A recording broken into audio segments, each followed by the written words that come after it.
நான் கடமையை செய்திருக்கிறேன். எங்களோட நாட்டு மக்களுக்காக, எங்களோட மக்களுக்காக பாதிப்படைந்த மக்களுக்காக என்னால் முடிஞ்ச ஒரு தொகையை நான் அனுப்பியிருக்கிறேன்.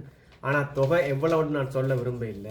ஏனென்று சொன்னால், மக்கள் வந்து பாதிக்கப்பட்டிருக்கிறாங்க. சில பேருக்கு தங்களால முடிஞ்ச ஒரு தொகையை அனுப்புவாங்க. ஒரு 500 1000 அப்படியும் அனுப்புற ஆட்கள் இருக்கிறாங்க. ஸோ இதில தொகை முக்கியம் இல்ல. அந்த அனுப்புறது தான் முக்கியம். உங்களால எவ்வளவு முடியுமோ நாட்டுக்காக அனுப்புங்க. நிறைய பேர் சேர்ந்து அனுப்பைக்குள்ள ஒரு பெரிய தொகையா போய் சேரும். நிறைய நாடுகள் உதவி செஞ்சிருக்குது. அதே மாரி வெளிநாடுகளே உதவி செய்யும்போது, வெளிநாட்டில உள்ள உள்நாட்டுக்காரங்க நாங்க உதவி செய்யாம எப்படி? எங்களோட மக்களுக்காக செய்யத்தான் வேணும். நிறைய பாதிப்புகள் வந்திருக்குது. எதிர்பார்க்க முடியாத அளவு ஒரு பாதிப்பு வந்திருக்குது. 130 வருஷத்துக்கு பிறகு வந்த ஒரு கடும் புயல் ஒன்று எங்களோட நாட்டை தாக்கி இருக்குது. இதுக்கு முதல் 130 வருஷத்துக்கு முதல் அந்த புயல் வந்திருக்குது. ஸோ அதுக்கு பிறகு வந்த ஒரு புயல் இது. மிகப்பெரிய ஒரு அனர்த்தத்தை ஏற்படுத்தியிருக்குது. சுனாமி கூட ஒரே நாள் 2 நாள்ல வந்து போயிட்டுது.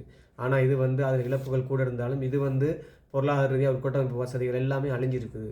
ஸோ எங்களோட நாட்டை மீள கட்டியெழுப்புறதுக்காக நாங்கள் எல்லாரும் ஒன்று சேர்ந்தா தான் அது முடியும். இனம், மத, மொழி பேதம் இல்லாம நாங்க உதவி செய்வோம். நாட்டை முன்னேற்றத்துக்கு பார்ப்போம். ஏனென்று சொன்னால் மக்கள் பாதிக்கப்பட்டிருக்கிறாங்க. மக்களுக்காகத்தான் எல்லாமே. ஸோ அந்த மக்களை நாங்கள் கைவிட்டுறக்கூடாது. வெளிநாட்டில் உள்ள நாங்கள் எங்களால முடிஞ்ச உதவிகளை அந்த மக்களுக்கு செய்வோம்னு சொல்லி நான் உங்கள்ட்ட தயவு கூர்ந்து கேட்டுக்கொள்கிறேன். நான் ஜெயதீப் ஜெயா. முடிஞ்சா இதை வந்து உங்களோட நண்பர்களோட பகிர்ந்து கொள்ளுங்க. இன்னும் கொஞ்சம் பேர் அதுக்கு உதவி செய்கிறதுக்கு ஒரு ஏதுவாக அது அமையும். அக்கவுண்ட்ஸ் டீட்டெயில் ஏதாவது தேவைன்னு சொன்னால் சொல்லுங்கள். அரசாங்கத்தில் ட்ரெஷரி அக்கவுண்ட் வந்து அவங்க ட்ரெஷரி அக்கவுண்ட் எல்லாம் அறிவிச்சிருக்கிறாங்க.